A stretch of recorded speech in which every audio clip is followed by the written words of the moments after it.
everyone, and welcome back to the RedBeard Outdoors podcast. This is Jonathan, your host, and here at RedBeard Outdoors, we talk about faith and family, fitness, and the outdoors. And I have had some amazing guests on. I have an amazing guest today, whose name is Caleb, or you might know him as the Buffalo Creek Outdoors on YouTube. That's how I found him originally a couple years ago. He does awesome bow reviews, and I'll get into that a little bit more later. But this is a treat for you guys. Hope you enjoy this conversation that I had with him just as much as I enjoyed making this episode for you and having the conversation with Caleb.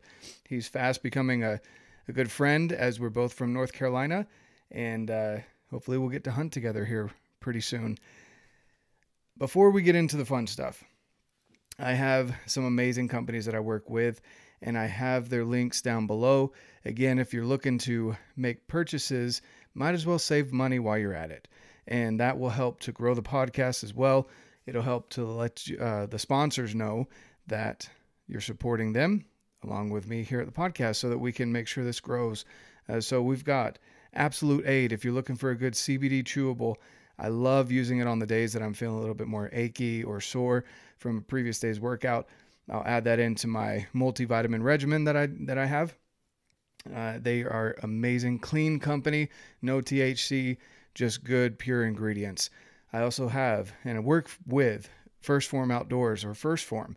They are the best supplement company. Again, if you have a hole in your nutrition somewhere, whether that be not getting enough protein, or you need a multivitamin, or something along those lines, go check out First Form. If you use the link down below, you'll get free shipping on all your orders.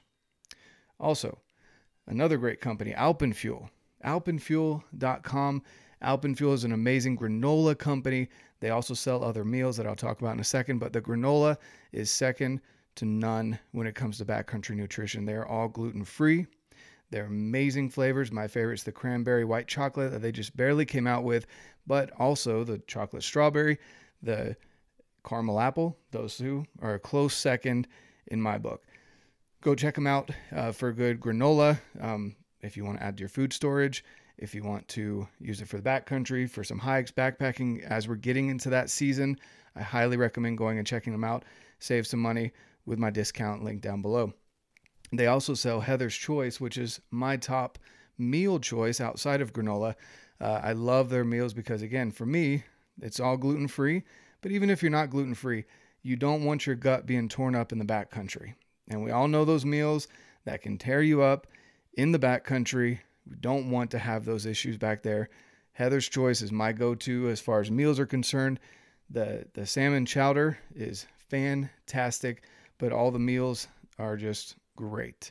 Also, they sell Peak Refuel. Peak Refuel is another amazing, good, nutritious backpacking food company based out of here in Utah. Go support those companies and save some money while you're at it. And last but not least, Affect Beard. So Affect Beard Oil is based out of here in Utah as well. Another local company. I love supporting local companies. Again, a great beard oil. If you got a short beard, long beard, medium beard, go get some beard oil and beard butter. Shape that beard up. Make it look good. Keep it healthy and keep the itching away. That's what beard oil is all about. But Affect Beard Oil also, and I love working with this company because they donate 10% of your purchase to charity. So, again, supporting local community, supporting charities, and not itching anymore on your beard. Go check them out. And any other links that I have, guys, go check them out down below. Also, feel free to email me with any feedback. I'd love to hear your reviews as well. Go leave a 5-star review, send a screenshot to me in the email, and I will send you something in the mail because I really do appreciate your support. Now, without further ado, here's the amazing conversation that I had with Caleb. All right, I've got an awesome guy here named Caleb Schragengast. Did I say that right? Yeah, that's right. That's it. Okay, perfect. And he runs Buffalo Creek Outdoors on YouTube. And I found Caleb a couple years ago when I was getting into archery myself, and he was doing some bow reviews. I was looking for people that were obviously not biased towards certain bow manufacturers, and he did an awesome job. And ever since then, just followed his stuff. He's been out to Colorado recently elk hunting, and he's got an awesome family, and he's into fitness and the outdoors, just all the stuff that we talk about here, RedBeard Outdoors. But Caleb, give us kind of a rundown as to who you are, where you got to be so into the outdoors, and yeah, just fill us in. Yep. So, like he said, my name's Caleb Schrackengast, and I'm from a little town called China Grove, which is not China Grove as in the song, but it's China Grove, North Carolina. Um, I've been born and raised here my whole life, and that's kind of where I got my start into the outdoors. Is pretty much all the men in my family grew up hunting, some sort squirrel hunting. We didn't really have deer around here when most of them were kind of coming up. It kind of just that kind of happened about in the 60s and 70s time frame. The deer kind of started moving in this area, but yeah, I grew up hunting with my uncle, my dad, and my grandpa, and that's kind of where the name comes from, the Buffalo Creek Outdoors name. There's a creek that runs here on my grandpa's property called Dutch Buffalo Creek, and yeah, that's where the Buffalo Creek Outdoors name comes from. So growing up here my whole life, I met my wife in high school, and we've been together now 12 years. And luckily she understands the addiction that I have with the outdoors, and she even pushes me to do it even more. So can't complain about that. Fortunately for me, she grew up with her dad hunting all the time, and he worked out of town, and with me being in the Air Force, it was just kind of like the perfect fit. Like, I'm out of town quite a bit, she's good with it, she's independent, she lets me do my thing, and she was used to her mom letting her dad do the same thing. So here we are 12 years later, and better than ever. So that's pretty much where I'm at. Been in the Air Force a little over 10 years. That's what I do full time. Fly around on C-17s, traveling the world and getting paid for it. So best of both worlds. I get to hunt all over the place, got an awesome spouse, and get to travel with work, traveling the world and getting paid at the same time. So can't complain about that at all. Exactly. That's the way to go, man. And I did want to ask you too about that. So you grew up in North Carolina, that's kind of like the belt buckle of the Bible Belt. I grew up there as well, just outside of Fort Bragg and Fayetteville, which you guys don't want to go visit Fayetteville. It's not pretty. But Hope Mills is nice, which is a little town right outside of Fayetteville. So anyway, so you grew up in the outdoors in North Carolina. Obviously, I see you've got on your hat. Is it Genesis 27? Yeah, yep, 27:3. Awesome. And what is that scripture? So not exactly word for word. It's the scripture in Genesis where God is saying to go take up your weapons, your bow and your quiver, and go kill me some game. That's pretty much, like, to sum it up. It's not word for word, but that just kind of stuck out to me because for me, I would say 99.9% of what I do is bow hunting. I'll carry a rifle, and I have nothing against it, but man, there is something about having that bow, that stick and string, and just, having something up close. But yeah, that's why that verse kind of stuck out to me. That's awesome. That's awesome. I like it. Yeah. So you incorporate all of the things that we talk about here in RedBeard Outdoors. So the faith and family piece I wrap in together. Now I understand you guys don't have kids as of yet, right? No kids yet. You got a fur baby though, I see right there. Yeah, he's laying here on the floor. He's a nut. And 12 years of marriage, dude, that's awesome. That takes work in and of itself, right? Yeah, we met, like I said, we met in high school. I was a senior, she was a sophomore. We grew up together within 5 minutes of each other and never knew each other.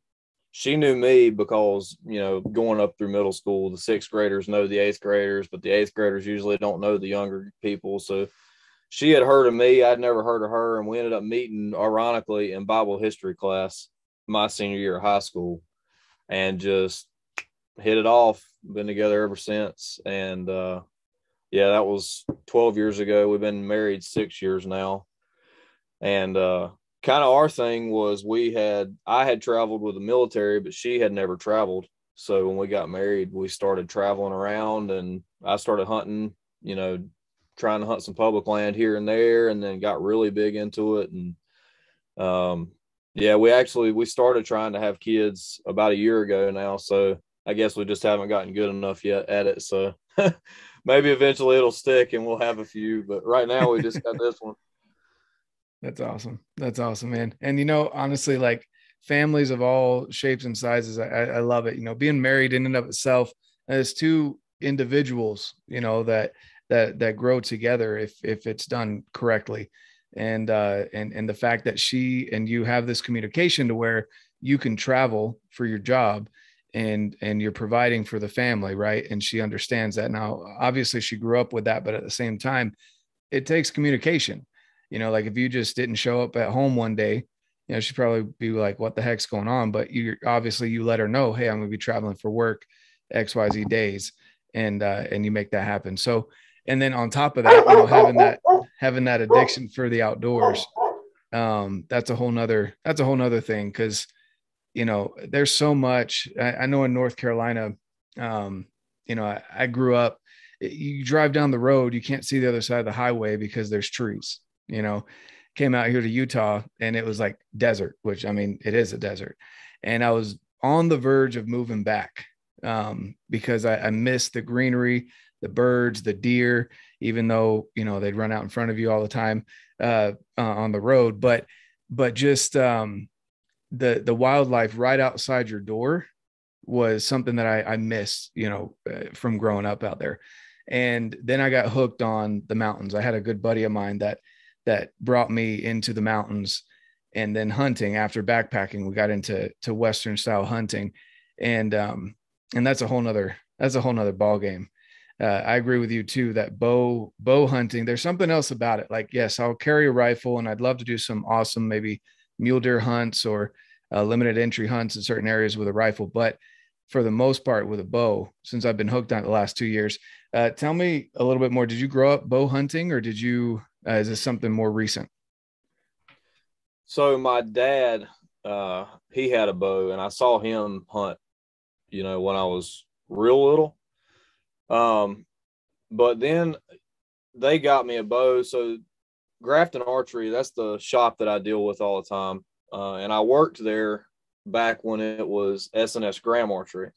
Same building, same everything, but there was two sisters that owned the business. They ended up, one of them passed away, one of them retired.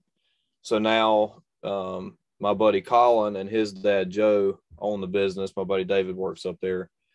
And so my dad went up there and bought me a bow at S&S when I was like 5. So that's when I got my first bow, and I shot it as a kid, but I didn't start actually bow hunting until I want to say I was 11 or 12. And it was kind of funny because what got me into bow hunting was the Primos videos, the old Primos Truth About Hunting videos. For whatever reason, I just locked onto those videos. And even though I didn't bow hunt, I watched them over and over. This was back when it was VHS videos, over and over and over again. And so when I got a little older, I got old enough to where I could draw enough weight. My uncle knew a guy that worked or owned a firearms business, and he was able to get PSE. Well, it just so happened that at the time Primo shot PSE, so I'm all about it. Give me I'm gonna get a PSE. And that was kind of the beginning of the end for me. I got that bow and I shot that summer, and then I killed my first deer like on the first or second sit that I went out with my bow. And after that, I was like, this is what it's all about. And yeah, I've shot a few deer with a rifle since then, but most of my deer have been with a bow. That's awesome. Yeah, there's just something else about it. It's almost, and then so I shoot at least 10 minutes a day. And I made that deal with myself when I purchased that bow. I was like, this is a big investment. And on top of all the stuff that goes with the bow, like it's not just the bow, it's the sight and the arrows, and then the more arrows that you're going to have to buy because of you breaking them or shooting them or whatever happens. And like, it's a constant money grab. But I said, I'm going to dedicate at least, I said at least one arrow a day. It's turned into at least 10 minutes a day of shooting. And it's almost like meditation. I mean, it's so quiet. I love that about bows. They're just so quiet. You can watch the arrow. I know it can go pretty fast with a compound, but just there's so many things that go into archery. You're always tinkering with your bow. There's always something else you can do. You can always mess around and reflet your arrows. Like there's always something with archery. So I could see why you would have gotten hooked when you were 12. And then obviously you don't shoot PSC anymore, but do you still have that bow? Yeah, no, I don't have the bow.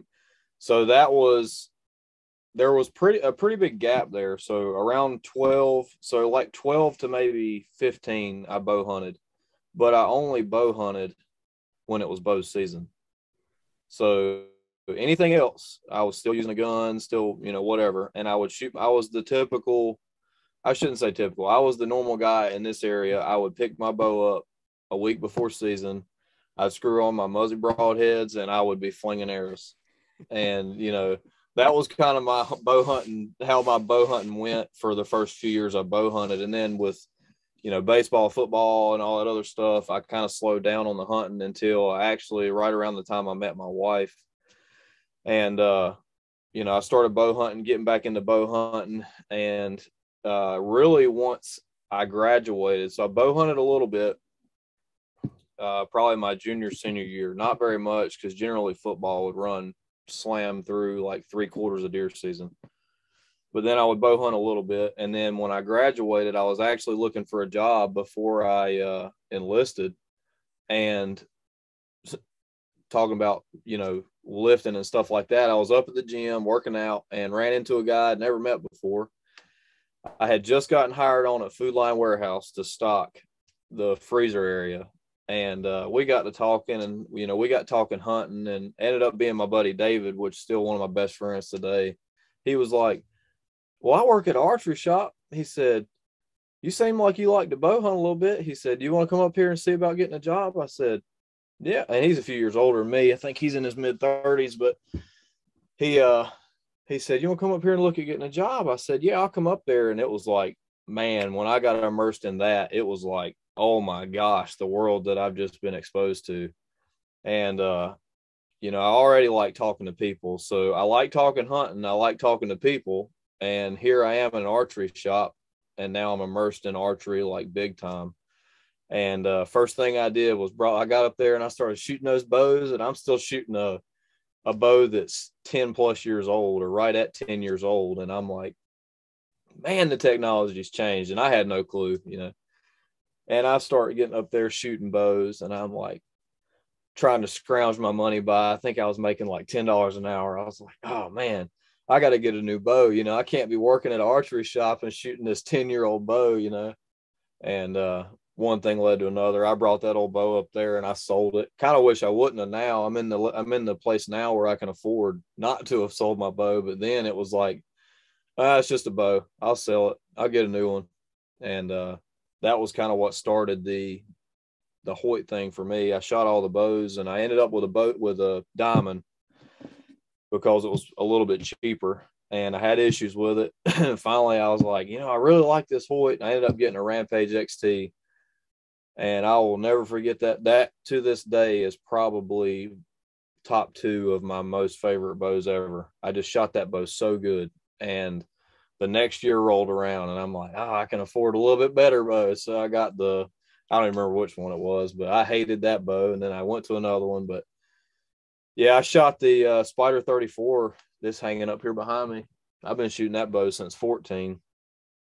And then I got the Matthews V3. It's hanging back here behind me too. But it's crazy. As many bows, especially now I'm doing YouTube and I'm working with the guys at the archery shop and doing that type of stuff. I can shoot any bow. And it's crazy how they're all so good. All these bows are so good. Like, you can't really say this is the best bow out there, but it's crazy how each bow to you is like, it's like a baseball glove. It just fits. You know what I mean? So you find that bow, and then all of a sudden you shoot it, and it's just like, oh man, this is awesome.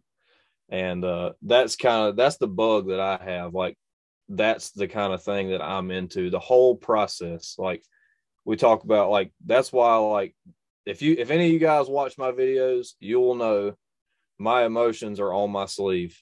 And especially if you watch the video where I shot that elk in Colorado is that was on the Full Draw Film Tour this year. Oh man, you want to talk about emotions on a sleeve, like can't control yourself. You're on the mountain just like shaking, that's how, there's a lot of it that goes into it. And for me, the kill is the hardest part.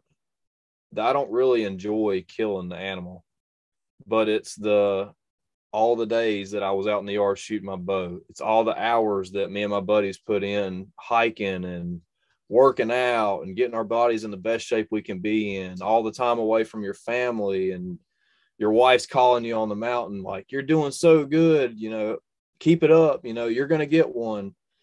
And then you got all that, and you guys know, that are in the hunting community, you don't go out there and kill one every time. But in my case with that elk, that was my 23rd day bow hunting elk in Colorado, traveling from North Carolina to Colorado on an over-the-counter tag, no guides, DIY, beating yourself up. And that's what drags me back every single time. And I think that's what it is about bow hunting for me, is every time I draw that bow and I release that arrow and you're watching that arrow go through the air, it's like, I don't know. It's something about it. It's hard to explain. Everybody has their thing, but for whatever reason, bow hunting stuck with me.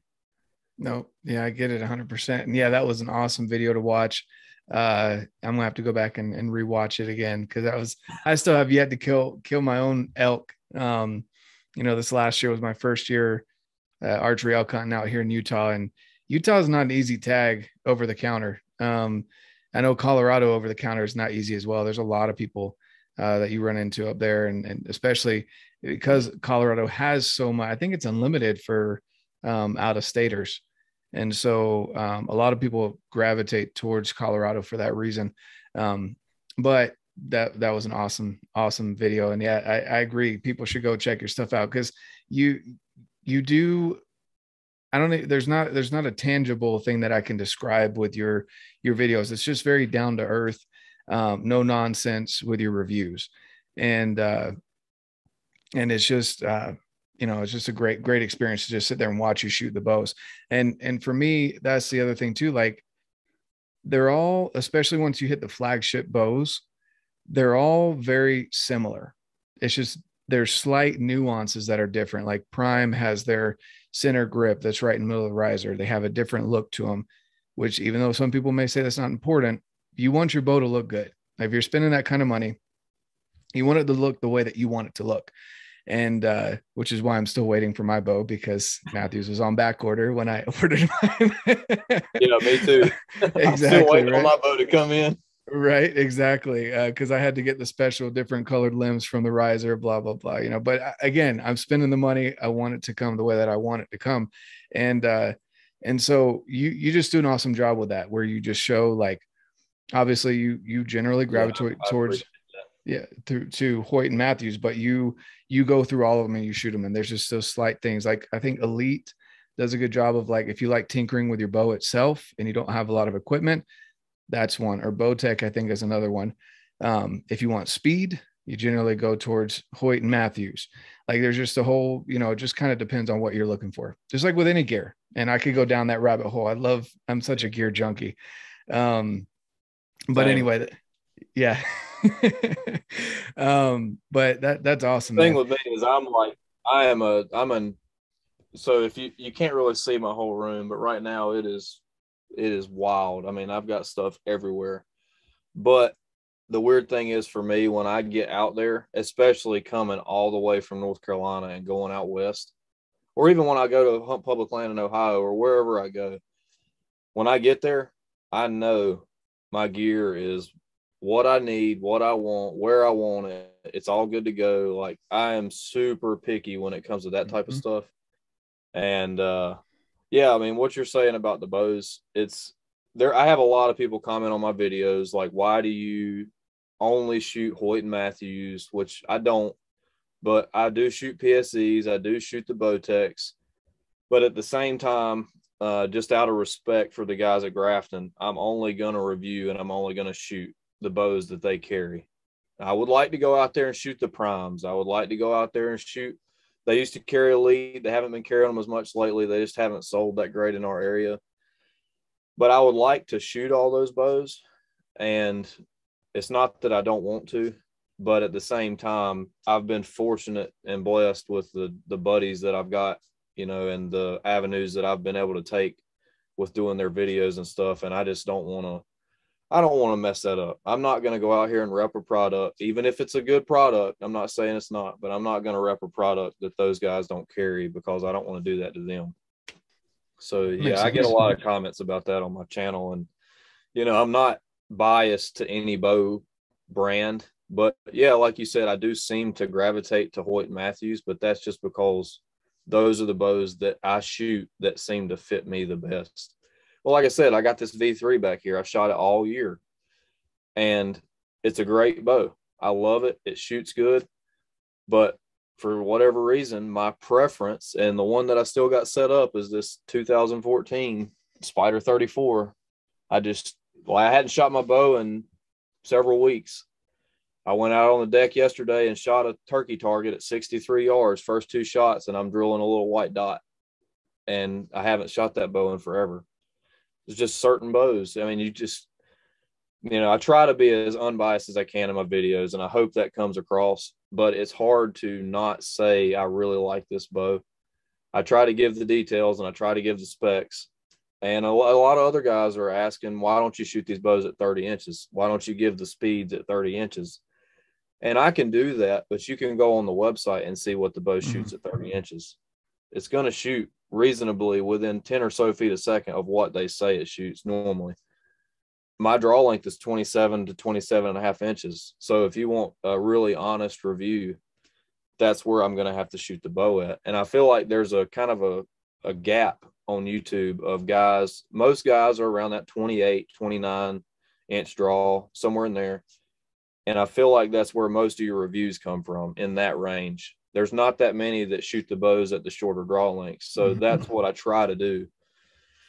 So, now that you mentioned that, that's probably one of the things too that I was drawn to, because so between you and I'm just trying to think of there were 3 main channels, you and Dan from Elk Shape, which he's become a good friend of mine, and I'm trying to think, there was one more, but I think that was one of the big similarities, that we've all got the 27 and a half inch, the T-Rex arms, and and drawing those bows back. And it's funny because I have people mention to me, like, I never talk about draw length, draw weight, stuff like that.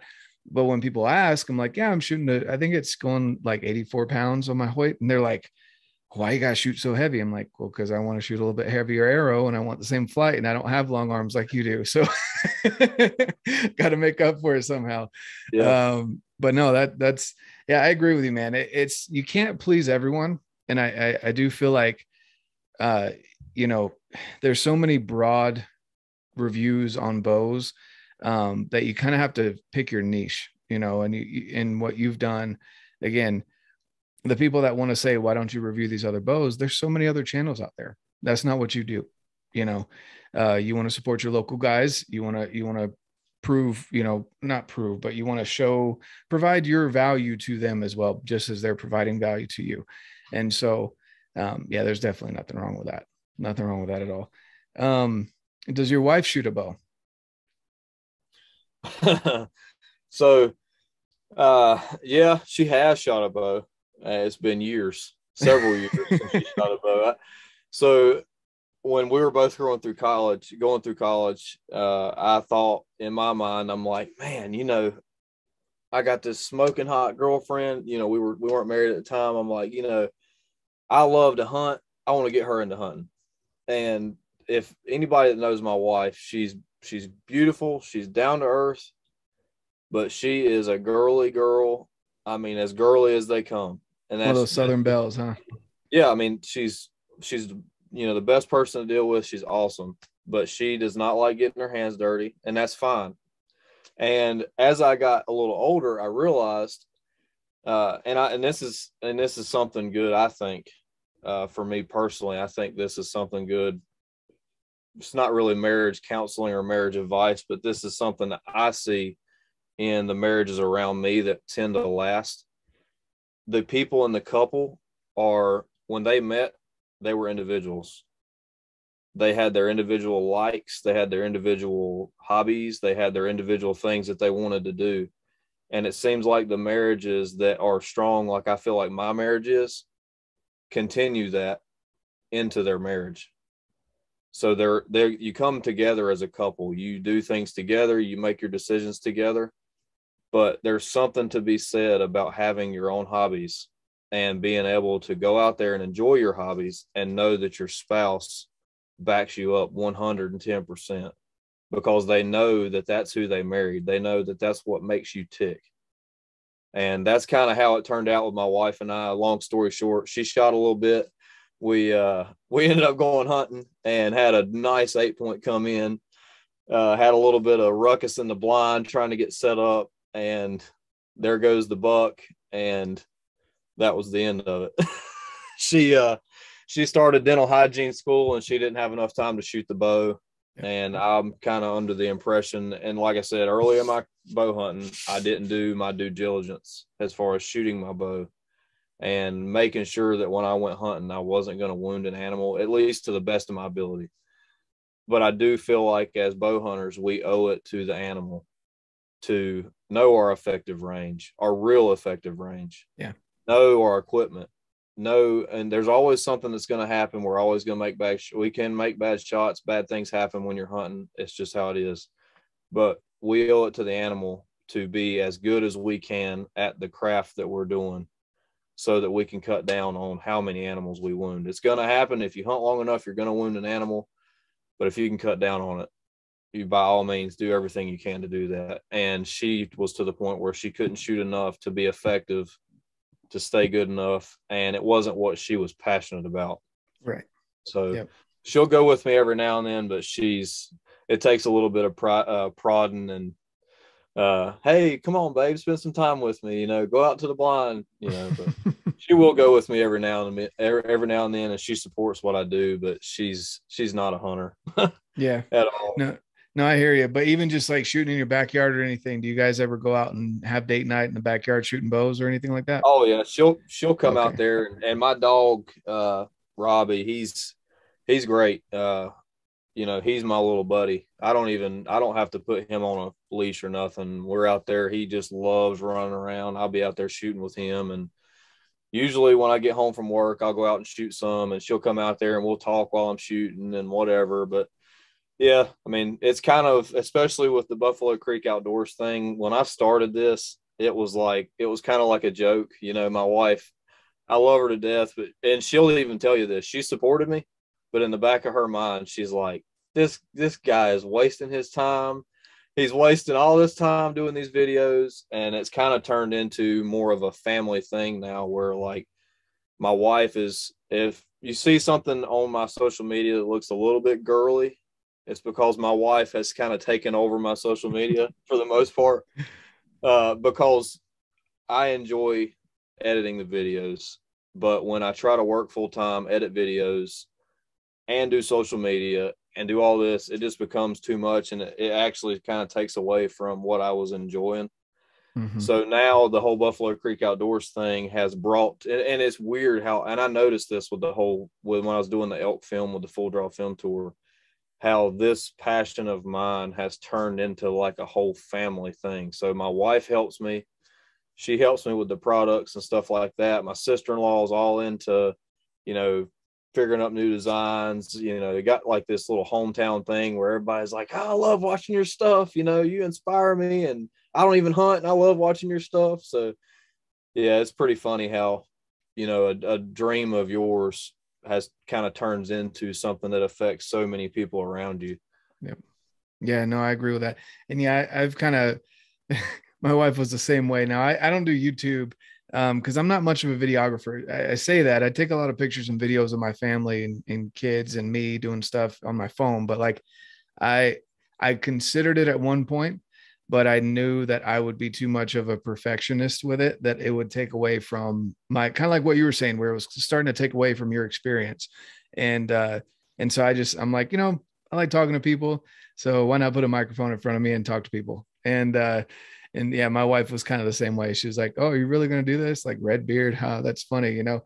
But it's funny because it's stuck, and it really stuck at Elk Shape Camp last year. Because I know Dan knew my name, but like he was calling me RedBeard the whole time. And then ever since then, it's just kind of stuck. And so I hear you, man. Passion kind of has turned into something else for you. So that's awesome.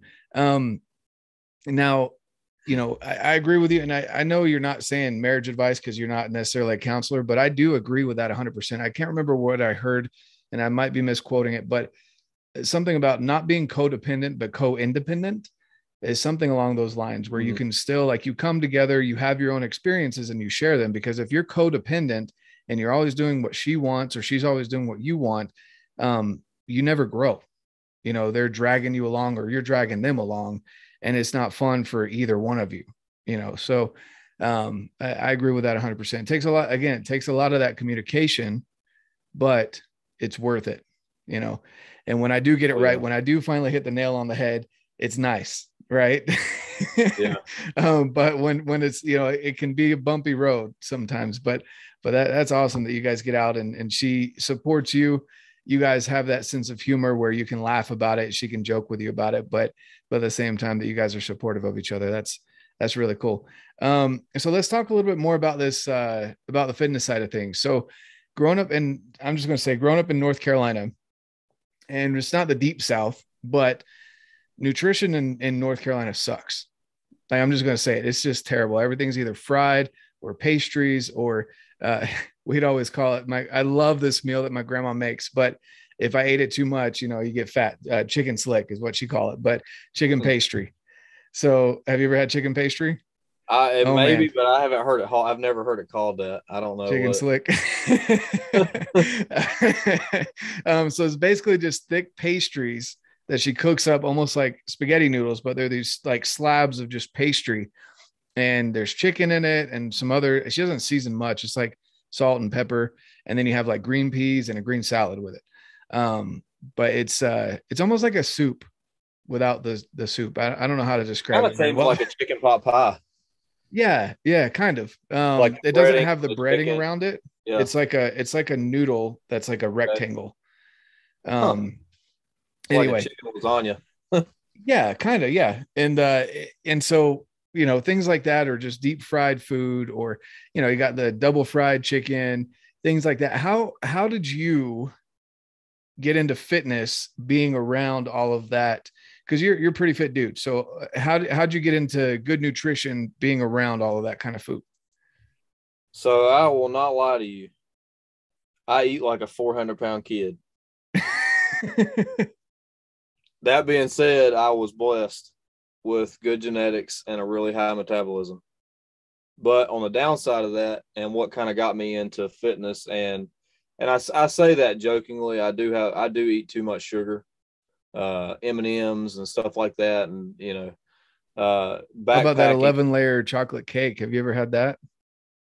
I don't know, Dude, maybe that's if something it's in North chocolate. Carolina. Or either that or pound cake. Oh, I love pound cake, Oh, there we go. But but there's this, now I'm going to get you hooked on something. There's this 11 layer cake. Now we're talking about how okay, good nutrition we should be doing, right? But every time I go out there, even though I'm gluten free, I have one little thin slice of this cake.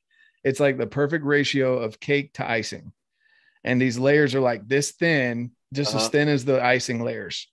And it's just 11 layers. So look it up, 11 layers of cake. Whenever All we get right, off this, you take your wife I'll out look to it get up. some 11 layer cake with some vanilla ice cream. Okay. I'll look that up. Anyway, But yeah, so what kind of got me into fitness overall, as far as trying to be healthy, is it was kind of I probably didn't start for the right reasons. With the fact that I have a high metabolism, I'm only like 5'8", 5'9", depending on what shoes I have on. I mean, I'm not a very tall guy, and I'm not a really big guy. I average around 170. That's about what I weigh. And during elk season, I'm more like 162, 165, but I don't fluctuate very much. But growing up, I was a lot smaller than everybody. And going up into high school, I was still a lot smaller than everybody. Well, I got into weightlifting for football.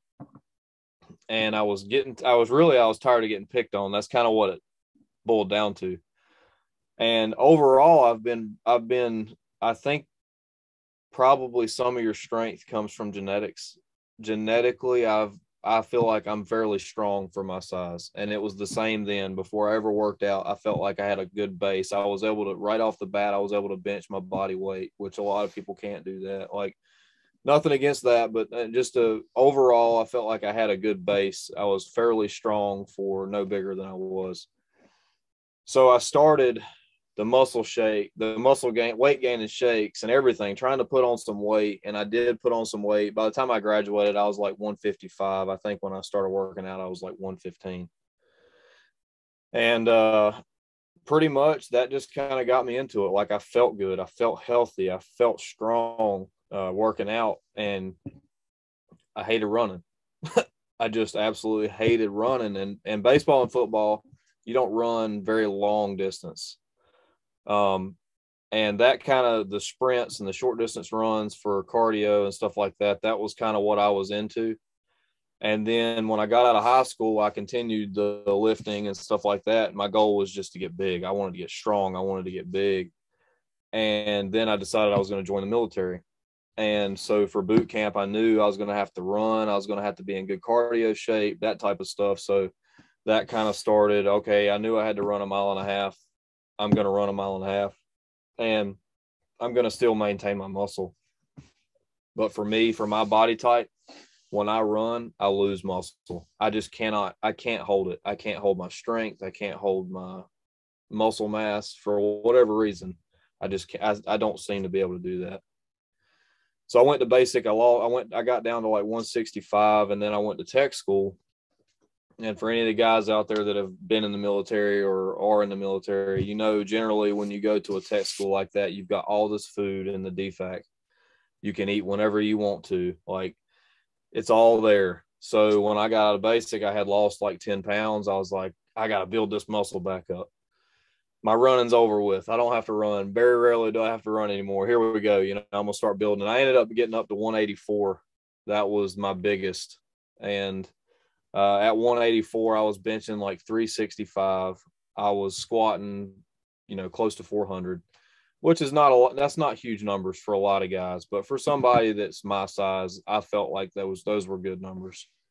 And it felt good until I got back to my base and did a PT test, and a 51-year-old man ran faster than I did on the PT test. And that was another milestone in my life where I was like, if I'm going to do this for 20 years, a 51-year-old man, I'm 22, 23, something like that. Then 21, 22, something like that. I'm like, a 51-year-old man should not be outrunning me on this run. So then I started being able to kind of dial down my muscular fitness versus my cardio fitness. And I started trying to eat a little healthier to keep my weight at the weight where I feel good. And then I kind of maintained that for several years. And then it wasn't until 2018 was the first time I ever elk hunted or went out west and really needed to be in any kind of specific shape.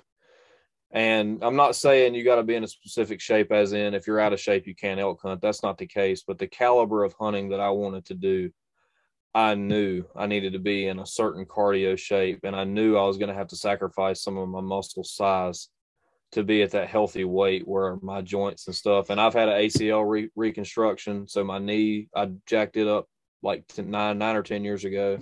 I've had it redone. So weight is the killer of joints. Like, the more weight you have on your body, it's hard on your joints. So I ended up kind of figuring out my system. And I was actually deployed to Kuwait, and I saw a video from Born and Raised Outdoors. And these guys were kind of like the same thing. If anybody knows Cody Kellum, he kind of holds his emotions on his sleeves. And I just see these guys, like, they hunted all this whole week. They're after this elk. And I think it was Colorado, maybe they were hunting. And they finally get one down, and Cody's just sitting there bawling his eyes out, and everything. Everybody's like, oh my gosh, this is so awesome. And I'm sitting there in my bunk, and it was like right then, instant. I said, next year, and this was in like April, May timeframe in 17. It was like, okay, I got to get this gear. This is going to happen. I'm going out west, and I'm going to kill an elk. And that started the biggest turnaround for me in my physical fitness and my health overall and how I feel, because I knew then I needed to start getting a base. I needed to start getting that cardio running, that cardiovascular fitness, the lunges, the things like that. I needed to start working on that then, so I'd be prepared come fall or September of 18. And since then, that was like, and I tell people this all the time, elk hunting changed my life. And it changed my life. I was already in shape. I felt like I was in pretty good shape. But that kind of steered me in a direction of working shape. You don't really need to be strong enough to bench 400 pounds. You do in your normal everyday life. You don't need to be that strong for normal everyday. I mean, if that's what you love to do, right, by all means, you push for it. But for what I love to do and hunting and backpacking and things like that, I knew that I needed to go in a direction of staying strong, but being a good all around strong and cardiovascular, being in good cardiovascular shape. So yeah, I tell people all the time, that's kind of what steered me in the direction that I'm in. Now, unfortunately, like I said, I'm blessed with good genetics. And if there's anything that I really suck at and I'm just not good at, that is diet. I eat in moderation. I will say that. I don't just go out here and gorge myself at every meal. But, I'm eating sugary stuff. I'm eating, fattening type foods. But my body type deals with it. I can eat that stuff and still have a six-pack. I'm not saying that in a bragging manner. I'm just saying that as in, people come to me all the time about, hey, what should I do for a diet? And I can give you a good idea. I know what you need to do to eat healthy. I just don't do that. So I'm not a good example for eating healthy. My grandpa said something to me a couple years ago that really stuck with me. And you see a lot of older people that when they get older, they retire. They've been skinny their whole life, and then all of a sudden, boom, they blow up like a balloon. They gain a lot of weight. And it's harder the older you get. And like I said, I'm not even 30 yet. I'm almost 30. And I haven't noticed a slowdown in my metabolism, but as you get older, your metabolism slows down. And my grandpa said something to me one day that really stuck to me. And he said, he was talking, some lady at church was asking him, Larry, how do you stay so thin? And he said, well, I'll tell you. He said, it's easy. And my grandpa's the same way as me. Every meal he was eating a cookie or a cake, or, my grandma was fixing some fried chicken, or, they ate in moderation. He said, I eat to live. He said, I don't live to eat. He was like, I know when to put my spoon down, or when I know when to put my fork down. And that was pretty much his philosophy. And he was in good health his entire life. He worked hard, but he ate in moderation. And I think there's a key to that. I think when you look at the portions and stuff that we get now, they're made for people to put on weight. You look back in history, and nobody in history ever ate as much as we did. And elk hunting will give you a hard reset. I'll tell you this, and I learned this the hard way. I packed 3,000 plus calories this is on the first elk hunt. I packed 3,000 plus calories for my meal. I tried to keep my weight down. A lot of that is peanut butter M&Ms, Fritos, fattening type stuff that your body needs. My buddy Nathan, we went on this first elk hunt together, and he did the same thing. He packs his food. All right. We get out there on the mountain, and by day 3 or 4, you've got all this food in your bag that you're not eating because you can't eat it. It's hard to explain until you've experienced it, but you have all this food that you love to eat at home. But then when you get on the mountain wrecks you in a way that your body only craves what your body needs. And that's the best way that I can explain it. For me, my body needs sugar. For my buddy Nathan, his body needs salt. He could care less about the sugary stuff. And I don't know why that is. And I tried not eating sugar prior to that elk hunt. I tried doing away with sugar because I listened to Brian Call a lot, and Gritty. I know he has some of the same kind of joint issues that I have, where I get some inflammation in my joints. For him, cutting out sugars was a big help. for me, that's not the case. I cut out sugars and my body feels drained. It feels like I need sugar, not in an unhealthy amount of sugar, but if I'm hiking and I get a drag, I feel like I'm just down in the dumps and I can't go anymore. I'll pop a couple peanut butter M&Ms and it's like a fire is lit under my butt. Here we go again. My buddy's the opposite. His is salt. So it's weird how each individual's body knows what it requires. And sometimes you just got to listen to what your body requires. It's easy to go on a list and somebody say, this is the diet you need to be on. But for me, the proof is in the pudding. If I can eat the way I can eat and I feel healthy, I'm not saying it's right, but you might not be able to do the same thing. Nope. You might not be able to eat the same thing I can and stay fit. I think I would probably be maybe on a Dan Staton type of level if I ate healthier. But it's kind of the same thing. It's kind of one of those things, like you were saying, in our area, it's hard to kind of eat. It's hard to eat really healthy. Now, my grandparents have a garden. We eat garden vegetables and stuff like that. But I was raised I spent a lot of time with my grandparents, and it was always cereal in the mornings. My grandpa would take a little bit of spoon of sugar and he'd put it in my cereal and put a little bit of honey on top of it. And here we go. We're good to go. And then for lunch, it was something small, but at the end of lunch, we'd have a cookie or something. And then bologna sandwich. Yeah. Pimento cheese sandwich, bologna sandwich, ham sandwich, something. And then supper would be the same thing. My grandma would always have a cake or something. She always does stuff like that. And yeah, long story short, I don't eat the healthiest. But with that being said, I think it's important for people to realize, especially most of the people that are watching your stuff or listening to your stuff or watching my stuff are probably in the same arena as us, as far as they're interested in going out west, or they're interested in being a little healthier, or they're interested in archery. And there's, just like I just said about the bows, there's not a specific bow for each person. I think it goes the same thing for everything in life. Each individual needs to know their own thing. They need to know their diet. You can start out with a baseline, and where I was going with the food from Colorado, I learned that year what food I just couldn't eat. Those breakfast bars, the what are they called? It's not Kind, it's does it start with a Q? No, it wasn't Quest. Okay. I can't remember the brand, but anyway, the little protein bars or whatever. I love those things. I can eat them all the time here. For whatever reason, when I would get on that mountain and I would try to eat one of those, it would make me so sick. And I had to each year I figure out more and more what my diet is and what my body needs. And it's crazy. It blows my mind. That's not what I'm not, I haven't learned a lot of stuff about the scientific stuff behind that, but it's weird it's cool. And that's another thing I like about elk hunting, is it just brings out so many more avenues other than just hunting. And that's Western hunting. It's hard for somebody coming from North Carolina, but man, I'm telling you, the first time I did it, I said, I will never not do this again. Yep. This is awesome.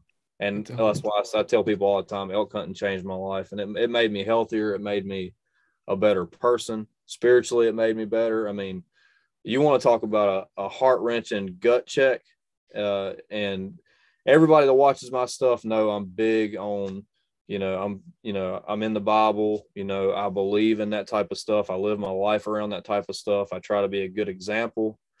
You want to talk about a spiritual reckoning. You get up on top of a mountain after, I'll get emotional talking about it. You get up on top of a mountain and you've been hunting for 10 days and you got an elk. Like, I don't know what a lot of guys think, but for me, I know God's going to provide for me whenever it's the right time for him to provide for me. It's all in his will. But every time I'm hunting, and I try not to do this, but every time I'm out there, I have this feeling like it's going to be the day. Like, I hype myself up. Like, it's going to be the day. I'm going to kill one today. It's going to be my day. And the whole time I'm hunting, I'm like, Lord, please just bless me with a deer today. Or Lord, please just bless me with this big elk today. And this is 10 days into my first elk hunt. Okay. My buddies had already left. I'm up there. They had to leave early. I'm up there. And I'm sitting on the side of this mountain, and 6:15, 6:30 rolls around. I'm about to have to head back to camp. And I'm like, all right, something told me in the back of my mind, God, Jesus, I don't know, but something upstairs told me, bugle. So here I am. I'm like, well, what the heck, Here we go. I let out a bugle, and sure, if not, a bull bugles, and it sounds like it's 400 or 500 yards away. It was a real windy day. Well, this bull bugles, and of course, I'm by myself now. I got my camera. I'm trying to get everything set up, and all of a sudden, I start hearing sticks cracking. And I look down, and at 35 yards, there's this giant 5x5. I mean, a lot of people hear 5x5 and they're like, oh, whatever. But this thing was huge. It was I'm there with you. easily Pope and Young, very easily Pope and Young, way bigger than the elk that I killed last in 2019 or 2020. Way bigger than that. He comes in and he's just pretty as you please. And I will never forget this.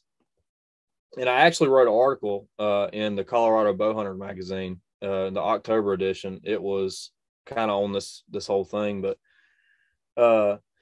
I'm sitting there, and I will never forget this bull walking in, and all of a sudden in my mind, I'm just like, Caleb, you are a bad son of a gun. You are out here on your first elk hunt in the middle of nowhere. Everybody says you can't kill an elk. You're on the hardest possible hunt you can do. You're with a bow. You've never done this before. You've never hunted with anybody that's elk hunted before, and you're about to kill a giant Pope and Young 5x5 bull on your first elk hunt. And that was what was going through my mind. This bull's still walking. I mean, he's coming perfect in my shooting lane. And I will never forget drawing back, and I am dead calm, not a nerve at all. And I look at this bull, and I see the rack. He's huge. And I'm looking, and I'm like, Caleb, you've already done it. Here you go. You just shot a giant bull first time out here. You are a bad son of a gun. And let me tell you right now, I'm going to tell you, if you don't believe in God, I'm going to tell you right now, I'm about to prove it to you, because the wind started blowing, and this dead tree behind me that hadn't moved all day long snapped and popped, and that bull looked directly at that tree, and the sun shining right in my face, and I'm wide slam open. I can't move. And that bull looks up. He don't look at me, but he looks at that tree, and I'm at full draw. And he puts his head back down. And and I'll never forget this. As soon as he looks up at me, it dawned on me, the only reason I'm here is because the good Lord up above said, you're going to be right here at this second. And I'm sitting here looking at this bull, and all of a sudden I start shaking. I'm like, Lord, be with me now, please push this bull, 2 more steps. Give me this bull, Lord, give me this bull. And that bull put his head down, and he took another step, and that tree popped again. And as soon as it did, that bull turned and went directly away from me, never presenting another shot, never presenting a shot. And he ended up at like 32 yards when he stopped and turned, never presented another shot. And as that bull walked away, I remember thinking to myself, you just sit here thinking you're such a good hunter. You're just bad to the bone hunter. And then the second that something happens, when it's all going good, I'm sitting there, I'm not even thinking about God. And when this bull turns and looks at me, all of a sudden I'm like, Lord, please help me. And that's not how I should be. And that's it wrecked me. So when that bull walked off, I'm sitting there on the side of the mountain, and I'm going to tell you right now, I got the best wife. I call her, and I'm on the side of this mountain, and I'm going to tell you right now, I am a grown man bawling my eyes out, dry heaving, convulsing, like my muscles are locking up, and I can't explain it. And I am crying, talking to her on the phone, and I'm like, I've put all this work in, all this, spent all this money. And she just looks at me, or I wasn't FaceTiming her. I was on phone call. She's talking to me, and she's like, if it's God's will, or when it's God's will, you'll kill one. And she was like, you've done all you can do. Enjoy the experience. And I mean, I'm just sitting there. I'm like, this woman is, I think, early 20s, mid 20s then. I can't remember. This was 18, but I'm sitting here thinking, man, she supports me, but she has the mentality that she knows I'm putting everything I can into it. And she knows, even though she doesn't hunt, she knows that I'm not enjoying the experience like I should be. And she says, just enjoy your time out there. If you kill one, it's because it's meant to be. And when it's meant to be, you will kill one. And I remember thinking, you're right. And then here we are, 2018, I didn't kill one. I had 2 more days on my hunt. I didn't kill one. You got 19. Me and my buddy went out there and we got so destroyed. Like, my buddy was so dehydrated, he was peeing blood. Like, he had no pee. Ooh. He was peeing straight blood because the temperatures were over 100 degrees. I mean, it was hot. We were hiking our butts off. We went through some stuff we probably shouldn't have. And I remember then being so discouraged, like, maybe this isn't meant for me to kill one. Maybe that's not what this is meant for. And I really was not planning on going back elk hunting after that season. I was going to give up.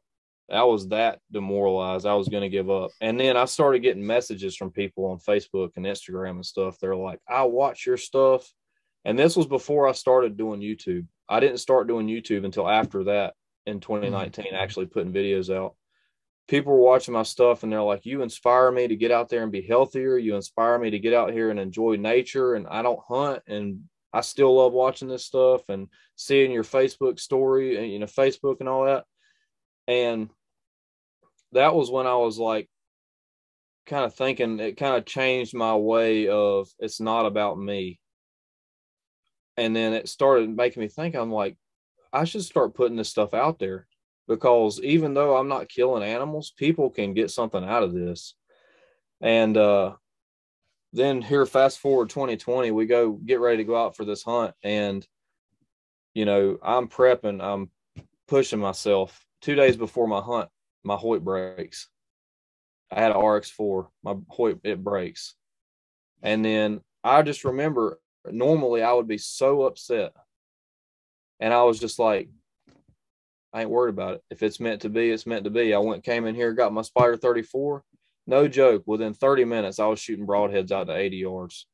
And I'm like, ooh, something feels right here. And then the guys at the archery shop were like, you're going to kill one this year. It is your year. And then we get out there. My buddy Chandler never had bow hunted before. He had never bow hunted before, for one. He had never elk hunted before, for two. We were in the military together here in North Carolina, and he moved to Montana. He drove down, meets me out there. We're in the truck. I'm like, dude, something feels right. I got that feeling. We get up the next morning, and within the first hour of the hunt, I shoot that elk at 14 yards. And awesome. all that to say, we plan our own lives out, and we think this should happen at this point in time. But had I killed that bull in 2018, the story never would have turned into what it was. Mm-hmm.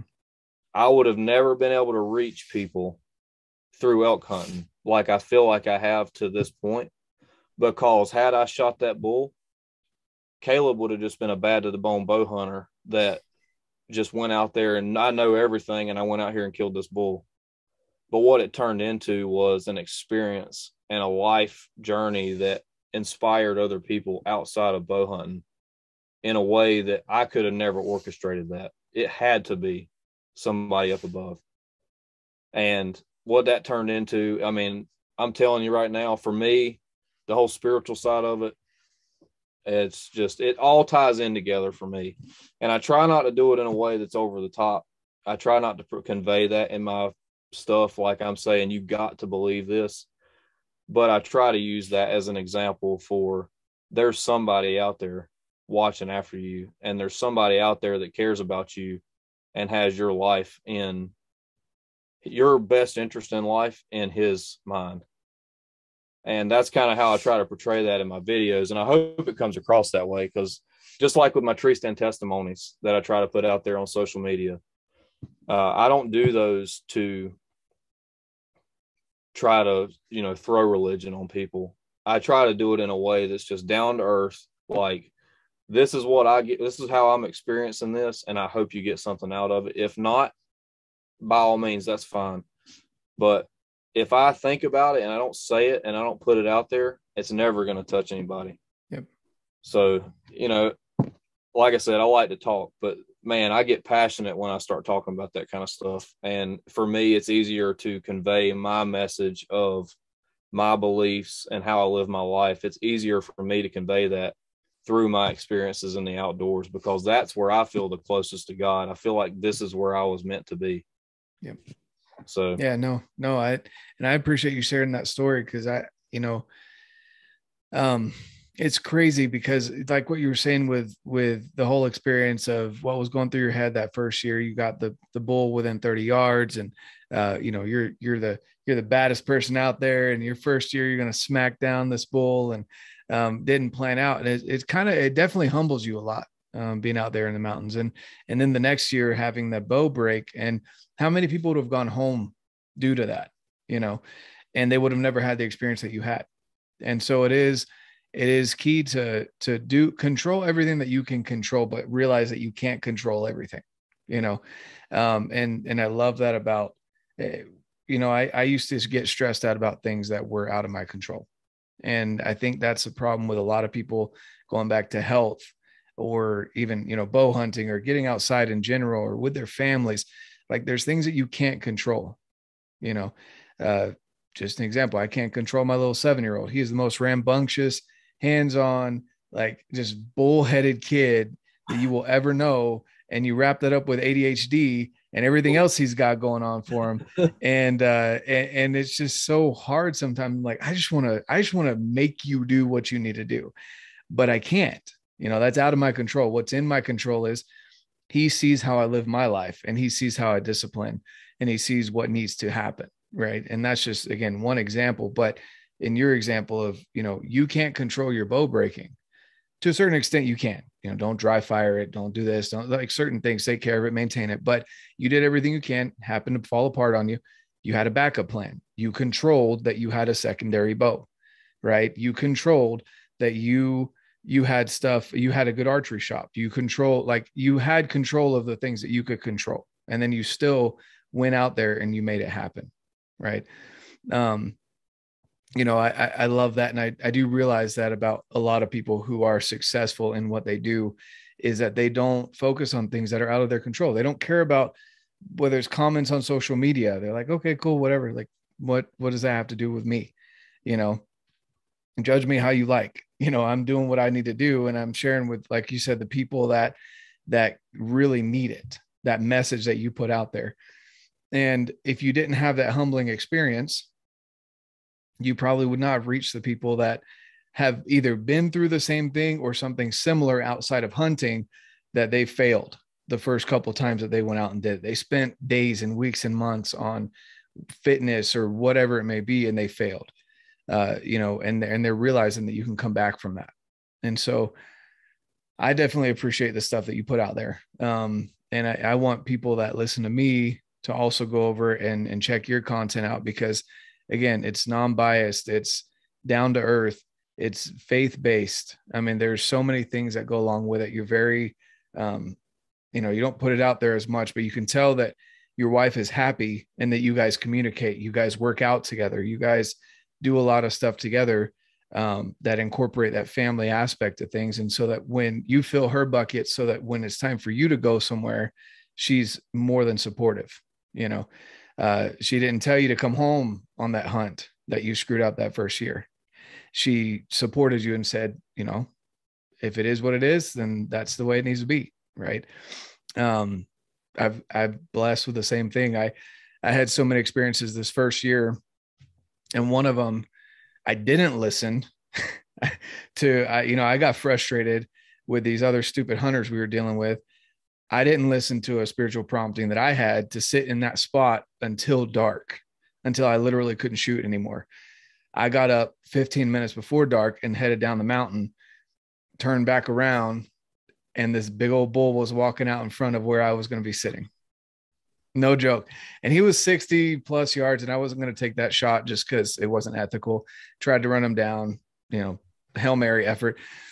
And then I called my wife and she was like, yeah, us and the kids, we were praying for you right about that time. I'm like, like, no, it just feels stupid. But again, it was humbling because if I had just sat there for those 15 minutes, that I could have been that nothing happened, but I had that prompting, right? It would have been a different story. So it's extremely humbling. I love that you bring that into it, that you're not just all about, well, I did everything right, but you did what you could control. And then, you put your faith in God. You had amazing experience. You've had amazing experiences and you continue to do so, even though you may not always punch tag. And I think that's so key.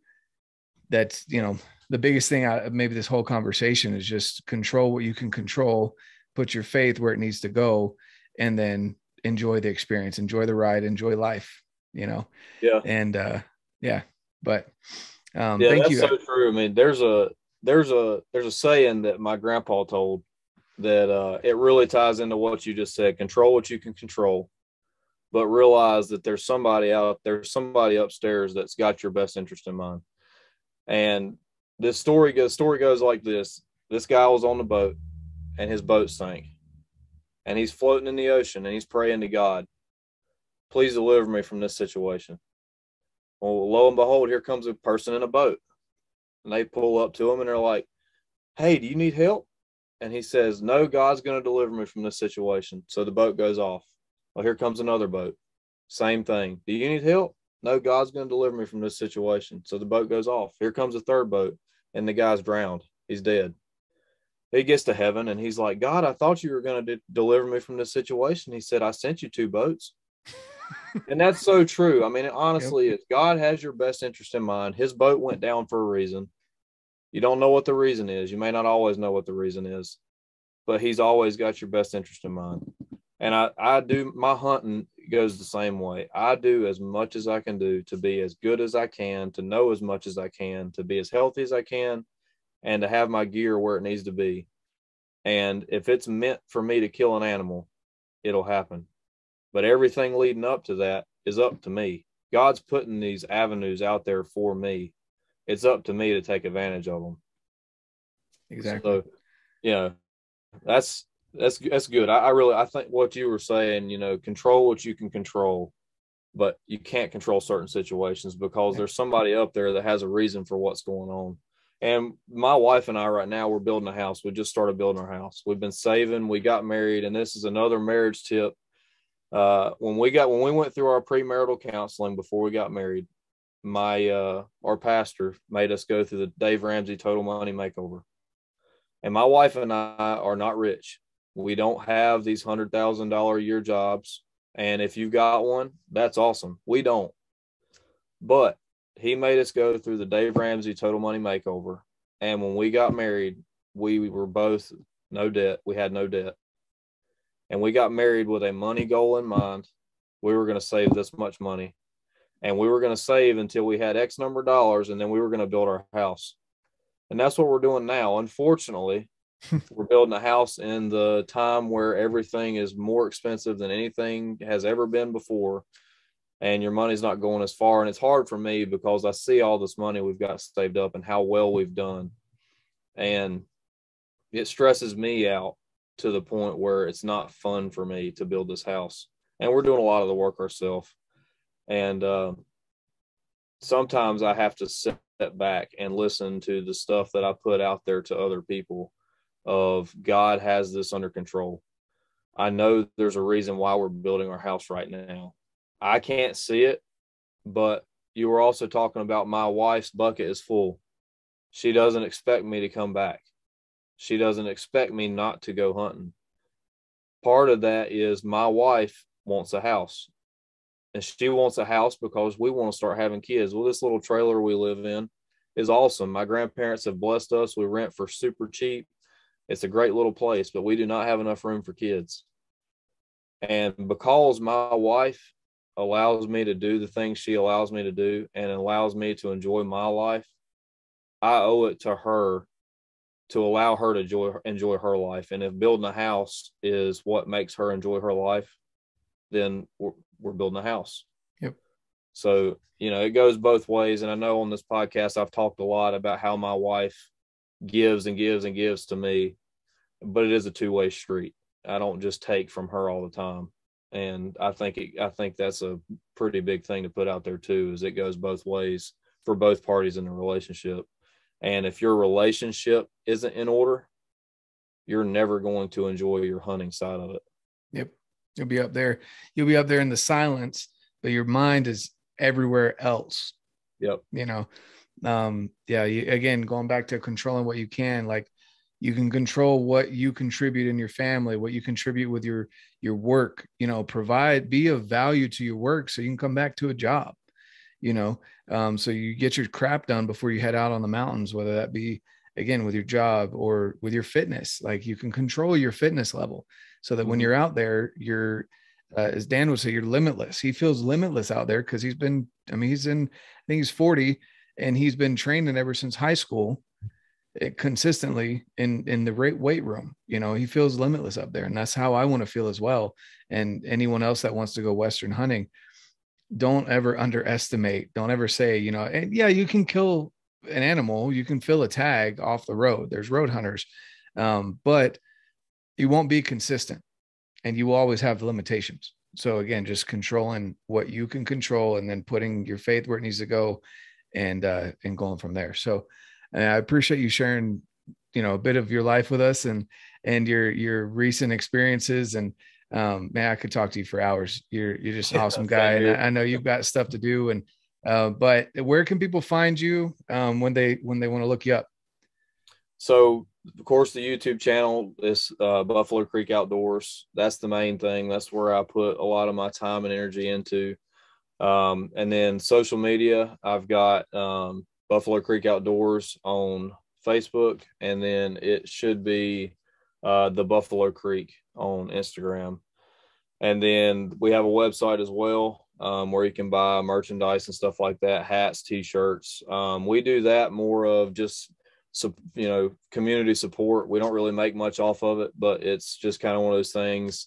It's pretty cool when you roll up somewhere and somebody's got a Buffalo Creek Outdoors hat on. They're repping the Genesis 27.3. And, you know, me being in the military, my buddy was actually in Germany wearing one of my hats, and somebody from Germany was like, what's Genesis 27.3? What's Buffalo Creek Outdoors? And he actually went in and was like looking at the Bible, looking up the Bible verse and stuff like that. So it's just a good way for people to rep something that they stand for and start up a conversation. So like I said, we don't make much money off the merchandise, and we both have full-time jobs. So we do this because this is what we love to do. So yeah, you can check out the website. It's B Creek Gear. Go on the YouTube channel or the social media. It's a Squarespace tag on the end. It's like squarespace.site or something like that. I'm in the process of getting my domain switched back over. I changed from Wix to Squarespace, so now I'm in the middle of getting my domain switched over. But the updated links will always be on YouTube or my social media. So yeah, that's the best way to get a hold of me. And if anybody wants to talk anything spiritual, relationships, if you just want to talk, I'm always open. I'm always up for conversation. And yeah, it doesn't have to just be hunting. Like we've just talked about for I don't even know how long. There's a lot more that goes into it other than just the hunt. So no, for sure.